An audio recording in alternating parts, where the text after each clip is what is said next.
இது வரைக்கும் எந்த அரசியல் மேடையிலுமே இந்த ரேம்ப் மேடை அப்படிங்கிறது இருந்ததே. இவர் நடிகருங்க. அந்த நடிகர் இது இசை வெளியீட்டு விழா எல்லாம் போடுறாங்களா, அதுல என்ன பண்றாங்க, அந்த மாதிரி தானே வர்றாங்க. நடிகர்கள் எல்லாம் காட்டி தானே கூட்டம் சேர்த்துறாங்க. அதே தான் இசை வெளியீட்டு விழாவுக்கு எப்படி போடுறாங்க பாக்குறீங்கல்ல. அவ்வளோ என்ன அங்க ஒரு சேனல் வந்து இது சீரியல் நடிகர்கள் எல்லாம் ஒரு மேடையில் நிக்க வைக்கிறாங்க. லட்சக்கணக்கில் உட்காந்துருக்காங்க, கண்ணு கட்டினூர்ல உட்காந்துருக்காங்க.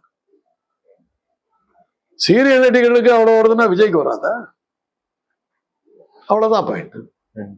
முதல்வர் ஸ்டாலின் வந்து அங்கிள் அப்படிங்கிற ஒரு சொல்லாடல சொல்லி ஆரம்பிச்சிருக்கிறாரு. இப்படி பேசுறத வந்து நீங்க எப்படி பாக்க? நான் வந்து எங்க இருக்கேன்னு சொல்றதை காட்டிக்கிறாரு. அவருக்கே சந்தேகம் வந்துருச்சு, நம்மளே அங்கிள் சேர்த்துட்டு போறாங்க, அவர் தான் எனக்கு அங்கிள், நான் அவரோட எங்கு தான், நான் கிழமை ஒண்ணு இல்லைங்கிறத சொல்றத சொல்லியிருக்காரு. இல்ல 50 வயசு பாக்குறதுக்கு நீங்க கிழவன் நினைக்கிறீங்க, நான் கிழமை இல்லை. ஸ்டாலின் அங்கிள்னு கூப்பிடுற அளவுக்கு நான் எங்கு தான் அப்படின்னு சொல்றாரு. தன்னை எங்குன்னு காட்டிக்கிறதுக்கான dialogue. Uncle it's very wrong uncle அப்படிங்கிற சொல்லாடல். அதுதான், அதாவது அங்கிள்னு சொல்றது மூலம் ஸ்டாலினுக்கு வயசாயிடுச்சா, இவர் எங்க இருக்கிறதா காட்டிக்க பாக்குறாரு. வருத்தமா இருக்குது. இந்த வயசுலயே வந்து தன்னை வந்து எங்க காட்ட தான் எங்குன்னு சொல்ல வேண்டிய கட்டாயத்துக்கு ஆளாயிருக்கு. இந்த டயலாக் மூலமா தெரியும்.